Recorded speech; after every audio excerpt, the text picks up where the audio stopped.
Le pape a voulu souligner qu'il y a une relation entre la réflexion que l'Église fait au niveau universel sur la jeunesse et la mission, exactement parce que ce sont beaucoup de jeunes qui sont les protagonistes de cette mission.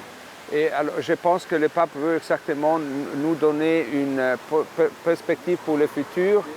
Les jeunes ont leur vocation dans l'Église d'être eux-mêmes missionnaires.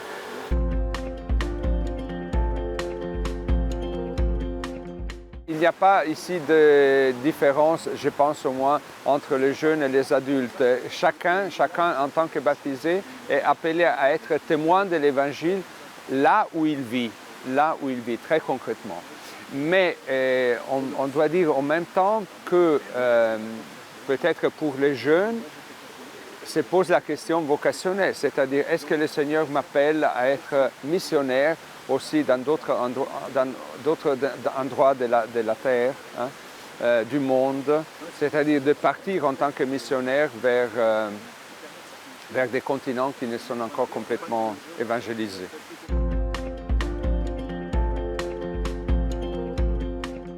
Je pense que la première chose pour chaque chrétien, et encore plus, si vous voulez, pour chaque missionnaire, le premier défi est de maintenir une vie de prière, non? Exactement pour donner cette priorité à Dieu. Je suis convaincu que c'est à partir de cette priorité de Dieu que nous pouvons être missionnaires, que nous pouvons porter la parole de Dieu.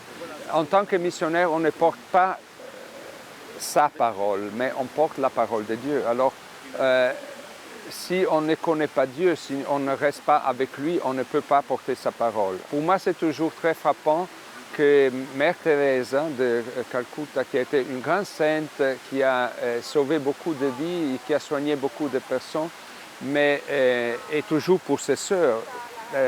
Même dans ce travail de charité concrète avec beaucoup de pauvres, mais la priorité est toujours une prolongée vie de prière chaque jour.